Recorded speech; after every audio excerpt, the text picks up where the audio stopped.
Hello, so my last Chainsaw Man video was copyrighted, meaning I'm going to be much less intensive visually with this one. I hope you'll understand. The last Chainsaw Man video, of course, is still available on Patreon, as well as an unreleased video on Nayuta and Fami. So, into chapter 174. For anyone who is still holding out, it seems pretty clear that Fumiko is a much bigger player than was originally pitched in the story. Similar to Yoshida, in a way, sort of covertly covering for her level of importance.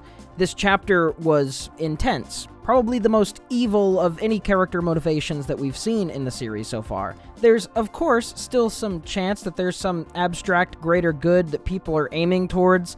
You could maybe make an argument that that's what they're going for, and we certainly know the motivation of the finance minister in wanting to eliminate aging. He basically looks like a wrinkled...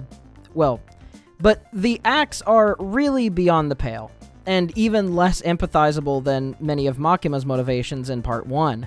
Something specific that Fumiko notes in the plans to eliminate certain devils is the slip-in of the nations into the mix. The idea of erasing entire chunks of human history and civilization from the public conscious is seriously messed up in an existentially terrifying way.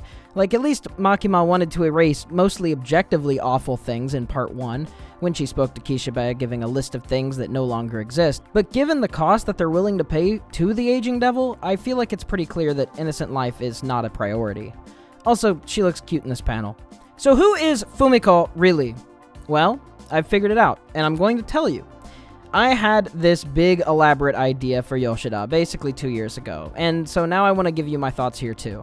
First, people are suspecting that she might be deaf, but this seems pretty unlikely to me, at least at present. This is because, in part, Nayuta doesn't seem to give any indication of recognizing her like she did with Fami, who she held no ambiguity with, and with Yoru, who, when first meeting her, tells Denji that she doesn't like her smell.